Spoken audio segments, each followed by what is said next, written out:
네, 안녕하세요. 로열로더 투자전략가 로로쌤입니다.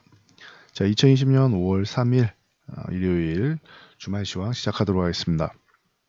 자, 이번 연휴에 여러 가지 사건들이 있었는데 제일 크게 본다라고 하면 렘데시비르가 드디어 FDA에서 긴급 승인을 받았습니다. 그리고 이제 김정은이 공식 석상에 등장했죠. 이 부분이 불확실성으로 해서 리스크로 작용을 하고 있었는데 해소된 것은 다행인 것 같습니다.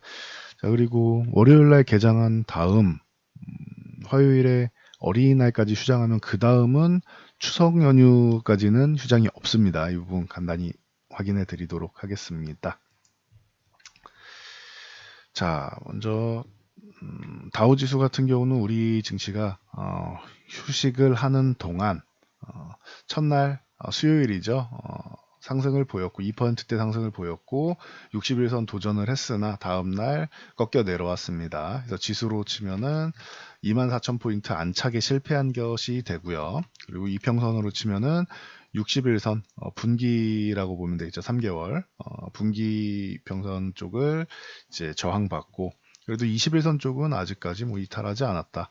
방향성으로 보면은 이제 급락 이후에 한 차례 반등, 그 후에 다시 한번 올라오면서 이 구간에서는 이제 좀 그 각도를 조금 낮추면서 가파른 각도가 아닌 좀 완만하게 만들면서 우상향을 천천히 하고 있는 모습까지는 아직 만들고 있습니다. 그래서 21선 유지해주면은 이 각도는 유지되는 것이고 이탈해서 22,500포인트까지 내려갔다라고 하면은 그러면은 이 구간은 그냥 기간 조정이구나, 횡보한 것이구나라고 보시면 됩니다.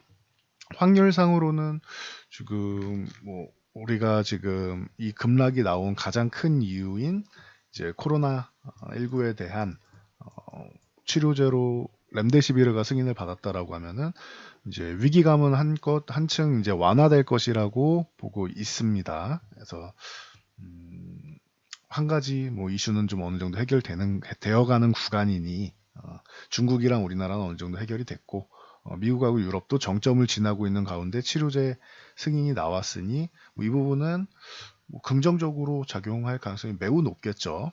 가장 큰 이슈를 해결하는 것이니 그래서 이 부분 참고하시면 되고 유가 부분은 시간이 조금 필요할 수 있습니다.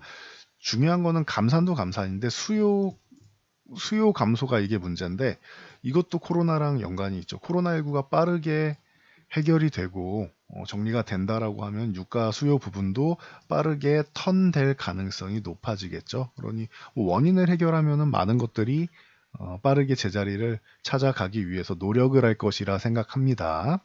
그렇기 때문에 가장 중요한 이슈가 된다라고 보시면 됩니다. 그래서 첫날은 상승했지만 둘째 날은 원상복구되었고 그리고 나서 금요일 날 하락한 정도, 한 2.5포인트 하락한 정도에 대해서 우리나라에 반영될 일부 반영돼서 한 0.7에서 1% 정도 하락이 나올 수는 있었는데 약세 구간 출발해서 회복을 해야 되는 구간이 될 수 있었는데 호재가 나오면서 이 부분을 조금 상쇄하는 부분이 나올 것 같습니다. 그리고 자, 우리나라 쪽으로 넘어와서 김정은 같은 경우도 공식 석상의 모습을 드러냈습니다. 그래서 순천인 비료 공장에 등장을 했지요. 그러면서 이제 그동안에 좀 걱정됐던 우려감을 가졌던 부분에 대해서는 많이 해소가 된 것 같습니다. 후계 구도가 해결이 안 돼서 김일성과 김정일 같은 경우에는 후계가 결정이 돼 있었는데 현재 상황에서는 6세 아이한테 맡길 수는 없기 때문에 여동생한테 맡기느냐, 여동생한테 맡기면 군부에서 가만히 있겠느냐, 여러 가지 의견이 나왔던 것이지요. 그래서 이 부분이 문제가 됐었는데, 그래도 김정은이 아직까지는 건재하다고 하니, 네, 어떻게 보면은 다행이라고 봐야 될지, 트럼프가 자기랑 친하다고 하니까. 그래서, 일단 불확실성은 해소가 되었습니다. 그럼 우리 증시 최근에 조금 요 보시면 아래 꼬리 길게 달았었죠. 장중에 그 코스닥 같은 경우 코스피가 3%, 코스닥은 5.5% 정도 하락을 했었는데 김정은 이제 건강 이상설 때문에 문제가 있었던 부분에 대해서는 리스크가 해소가 되었다라고 보시면 됩니다. 자, 그러면은 불확실성이 하나는 해결됐고 길리어드에 대해서 이제 코로나 치료제도 이제 하나가 해결이 되었고 FOMC 같은 경우 금리는 동결됐고 미국에서 그리고 제롬 파월 의장의 이제 인터뷰가 중요하다라고 말씀을 드렸습니다. 금리야 뭐 변동 없을 가능성이 높으니까. 그래서 파월 의장의 발언은 이제 고용 부분, 최대 고용과 물가, 물가 안정 부분 이 두 가지가 목표치 달성할 때까지는 현재 제로금리 0%에서 0.2%이 제로금리를 유지하겠다라고 뭐 아예 확정 지어버렸습니다. 참고하시면 되고 그리고 이게 끝나는 게 아니라 우리 FOMC 우리 패드 쪽은 할 거 다 했다. 그러니까 정부에서도 이제 확장적인 재정 정책을 뭐 추가적으로 해라. 라고 정부에다 재정 정책을 요구하고 있습니다. 그래서 뭐 추가적인 부양책은 뭐 꾸준히 또 나올 가능성에 대해서 열어놓는 것이다라고 보시면 됩니다. 그러니 그 말 뜻은 시장의 유동성, 그러니까 시장이 자금을 계속 공급하게 될 가능성이 높아진다라는 뜻입니다. 전 세계에서 글로벌 공조가 일어나서 이미 거의 뭐 무제한으로 이제 뭐 돈을 풀기 시작했고 그 부분에서도 정책적으로도 추가적으로 뭐 꾸준히 나올 수 있다. 근데 정책이 나오는 이제 추가적으로 나오는 것에 대해서는 무제한이라는 얘기가 나왔었기 때문에 무제한 공급, 유동성 공급 여기서 이미 끝난 거예요. 이거는. 이미 재정 정책이 더 나오면은 이거에 대해서 그냥 플러스 알파인 것이구나 정도로 생각하시면 됩니다. 그래서 추가적으로 뭐 크게 의미 부여를 할 필요는 없고 어, 앞으로도 이 부양책은 좀 이어진다라고 보시면 될 것 같습니다. 유동성이 공급되면은 주식시장에는 좋은 것이지요. 그러니 참고하시면 됩니다. 수급 동향이 좋아진다라는 뜻이기 때문에 아직까지 신흥국으로 신흥국 주식시장에 외국인 자금이 들어오지는 않고 있습니다. 아직까지는. 근데 향후에 대기 매수 자금이 된다. 우리 증시 안정 펀드 쪽 대기 자금 있듯이 대기 수요 자금으로 남아 있을 수 있다. 정도로 보시면은 될 것 같습니다. 그럼 여러분들도 조금은 안심이 되겠죠. 여기서 분명히 많이 올라왔는데 이 구간이 끝 아닌가, 여기서 또뭐 무너지는 거 아닌가라고 생각하시는 분들이 있는데 무너진다라고 하면 근거를 정확하게 제시를 해야 된다라고 말씀드렸어요. 기본적으로 주시장이 급락이 나오려면은 가장 뭐 1차원적으로는 누군가 매도를 해야 되는 것이죠. 많이 팔면은 그거에 장사 없어요. 못 버틴단 말이야. 외국인들이 3월 한 달 동안만 뭐 한 12조 넘었죠. 그렇게 어마어마한 금액을 이제 매도하고 뭐 4월에도 한 4조 정도인데 많이 완화됐습니다. 매도세가 이 강력한 매도만 안 나와도 나머지 매수세에 의해서 올라오고 있다. 그리고 자금이 뭐 개인 투자 자금이 아니냐 이게 문제가 되는 거 아니냐라고 하시는데 개인 투자분들이 돈을 어디서 끌어왔겠어요?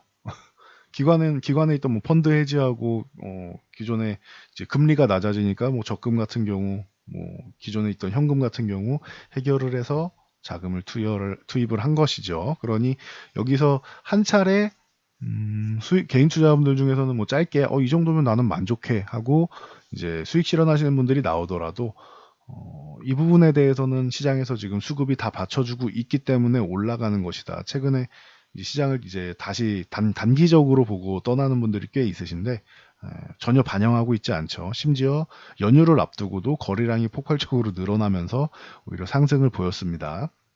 그리고 지정학적 리스크 김정은 부분이 해결됐다는 것도 우리 시장에 여기 이 기간 조정을 받게 억누르고 있던 부분을 조금 해소시켜주는 가능성이 높아진다. 그러면 5월도 뭐 일단 끝까지 봐야겠지만 초에는 그렇게 나쁜 흐름이 나올 것 같지는 않습니다. 호재들이 들려오고 있고 그렇다고 뭐 추가적인 악재가 발생하지 않고 있고 기존에 있던 코로나 같은 경우가 해소될 가능성에 높은 무게를 두고 있고 일단 치료제 승인이 됐다는 것 자체만으로도 이제 확률을 높이고 있는 것이죠. 그리고 유가 부분만 좀 안정이 되면 되는데 이 부분도 코로나가 빠르게 해소될수록 유가 부분도 빠르게 회복이 될 가능성이 있다.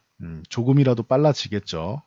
단 며칠이라도. 그러니 뭐 굉장히 뭐 좋은 소식들이 좀 오고 갔다라고 생각하시면 됩니다. 그래서 뭐 만약에 길리어드 쪽으로 해서 뭐 나는 뭐 파미셀 같은 경우 파미셀은 이제 그 렘데시비르의 주 원료인 누클레오시드 생산하고 있는 업체라 굉장히 좋았었죠. 이런 거 추격 매수하시면 안 된다고 했어요. 미리 말씀드렸는데 올라오기는 많이 올라서 7,000원대에서부터 이미 뭐 2만 원대까지 올라왔고 살짝 조정받았는데 아마 뭐 바로 뭐 상한가 쪽 들어가든지 급등해서 출발할 테니까 이런 거 추격 매수하는 거 아닙니다. 미리 보유하고 계신 분들만 이제 적당히 상승이 나오면은 정리할 구간을 찾는 게 맞는 것이고 보유하신 분들의 영역이지 신규 진입할 게 아니다라고 보시면 됩니다. 아마 경협주 같은 경우도 내일 뭐 좋은 모습을 보일 수 있는데 남북 경협주들도 뭐 아난티를 비롯해서 현대엘리베이나 뭐 이런 경협주들도 그래서 경협주는 이제 조금 이제 긍정적이다라고 말씀을 드렸는데 그 부분에 대해서 이제 조금 리스크를 만든 게 김정은 이슈였지요. 그래서 김정은 이슈에 대해서 나왔을 때 제가 방산주를 매수해야 되느냐라는 의견에 대해서 방산주를 매수하기보다는 이것도 이미 급등한 상태로 문제가 제기된 상황에서 급등한 상태로 나와 있기 때문에 방산주를 건드리기보다는 차라리 저는 이 리스크가 해소되면은 그럼 경합주를 보는 게 좀 유리할 수 있다라고 봅니다라고 말씀을 드렸습니다. 그래서 뭐 이렇게 리스크가 해소됐다라고 하면은 경합주를 보는 것도 나쁘진 않습니다. 만약에 급등해서 출발한다라고 하면은 추격 매수할 건 없고 차라리 저항을 돌파했을 때 매수한다거나 조금 더 올라가더라도 저항 구간에서 매수하는 건 아닙니다. 그리고 아니면은 한 차례 올랐다가 조정을 받으면 조정 구간에서 매수하시면 되겠죠. 그래서 뭐 전략은 간단합니다. 기존에 말씀드렸던 그대로 진행되는 것이고 리스크가 해소되었기 때문에 뭐 나쁠 건 없다. 앞으로는 이제 이 회복되는 구간을 이제 지켜보는 것만 남았다. 그리고 여러분들이 그렇게까지 우려했던 상황들은 나오지 않고 있다라는 것만 확인하시면 될 것 같습니다. 뭐 3월 뭐 말부터 해가지고 더 내려간다라는 분들 굉장히 많았었는데 지금 4월 동안 굉장히 좋은 모습 보이면서 아직 뭐 조정의 기미는 보이지 않고 있습니다. 그러면서 이제 기존에 있던 안 좋았던 뭐 코로나 같은 불확실성 부분들을 해소하기 위해서 시장이 노력을 하고 있으니 뭐 새로운 불확실성, 지정학적 리스크, 김정은 관련 부분도 우리가 김정은 건강까지 뭐 지금 우리 코로나 사회적 거리 두기 하고 있는데 김정은 건강까지 걱정을 하고 있었는데 그 부분은 어느 정도는 해소되었으니 여러분들도 걱정을 좀 내려놓으시고 푹 연휴 잘 휴식하시고 자 화요일 날 어린이날 휴장이죠. 그 이후에 휴일을 보면은 헌충일 같은 경우 연휴 헌충일 같은 경우 토요일입니다. 광복절도 토요일입니다. 그래서 우리가 이제 9월 말부터 10월 초에 있는 이제 추석 연휴 때까지 추석도 황금 연휴죠. 추석 연휴 때까지는 이제 뭐 굳이 뭐 휴장일을 찾기가 어려울 것 같습니다. 그러니 이번 연휴 기간 동안 여러분들 푹 쉬시고 그리고 아마 뭐 개인적으로 여름휴가 가시는 분들 그 정도에나 쉴 수 있으니 주식시장은 그 이후로는 뭐 당분간은 지속될 것 같습니다. 9월 30일, 10월 1일, 2일 해서 추석 연휴 정도 휴일이 있다. 그리고 뭐 한글날 하고 뭐 성탄절 정도가 뭐 휴장이 될 것 같습니다. 그러니 앞으로는 휴일이 많이 남지 않았습니다. 주식시장은. 그러니 이번 연휴 때 잘 충전하시고 그리고 내가 방향성을 잘못 잡고 있었다라고 생각하시면 지금 거꾸로 뭐 인버스 들고 버티신 분들 있죠. 그러면은 그분들은 다시 한번 팩트를 잘 정리해 보시고 내가 생각하는 게 아직도 뭐 타당하다고 생각하는지 한번 잘 생각해 보시면 좋을 것 같습니다. 저는 여기까지 말씀드리고 물러가겠습니다.